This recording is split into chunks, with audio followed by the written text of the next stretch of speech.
তো আজকে কথা বলা যাক বাংলাদেশের মায়ের দোয়া ক্রিকেট টিমকে নিয়ে। আসলে সবাই মায়ের দোয়া ক্রিকেট টিম বললো, আমি তাদেরকে বইয়ের দোয়া ক্রিকেট টিম বলি। আসলে তাদেরকে না খেলায় তাদেরকে দিয়ে চাষ করানো উচিত ছিল। মহিষ চড়ানো আর গরু চড়ানো দরকার ছিল তাদেরকে নিয়ে, ধান চাষ করা দরকার তাদেরকে নিয়ে। তাদেরকে ক্রিকেট খেলানো, তাদের জন্য তো ক্রিকেট খেলা আসেই নাই। তাদেরকে ক্রিকেট খেলতে নামাই যে এটাই তাদের কপালের ভাগ্য। তারা আজ পর্যন্ত বাঙালিকে হতাশ ছাড়া আর কিছুই করতে পারে নাই। আজীবন তারা শুধু বাঙালিকে হতাশই করে গেছে। আজকে তারা 20 ওভার খেলে 155 রানে টার্গেট দিছে। তারা প্রথম 5 ওভারে 50 রান নিছে। যে একটা প্রথম 5 ওভারে যে একটা ইনিংস করছে, আমি মনে করছি আজকে মিনিমাম তারা 200 রানের টার্গেট দিবে।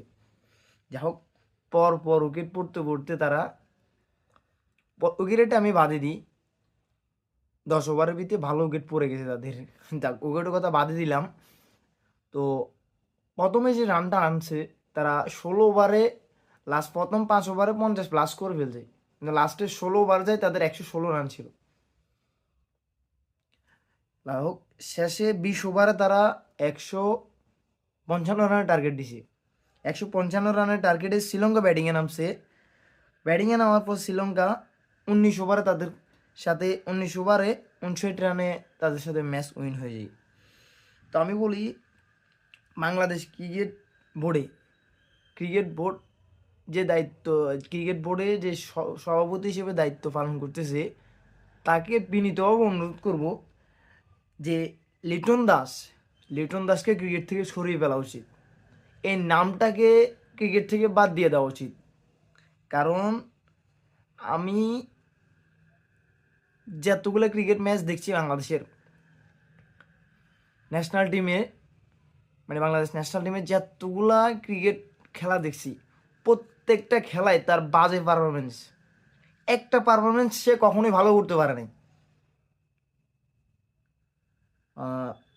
আমি দেখি নাই যে সে কখনো একটা ভালো পারফরমেন্স বাঙালিকে উপহার দিতে। তারা কি আসলে আমাদেরকে কখনো হাসি মুখ হাসি মুখে কি মাঠ থেকে কখনো তারা ফিরতে পারবে না? তাসকিন আহমেদ, যে তার 4 ওভারে 4টা বলে মার খেয়েছে, তারপরও সে হাসতেছে। মাঠ থেকে বিদায় নেবে তখনও সে হাসতেছে। ভাই আমার, মানুষের কান্না চলে আসে তাদের খেলা দেখে, আর তারা হাসে। আর তারা মানুষের ইমোশন নিয়ে খেলতে ভালোবাসে।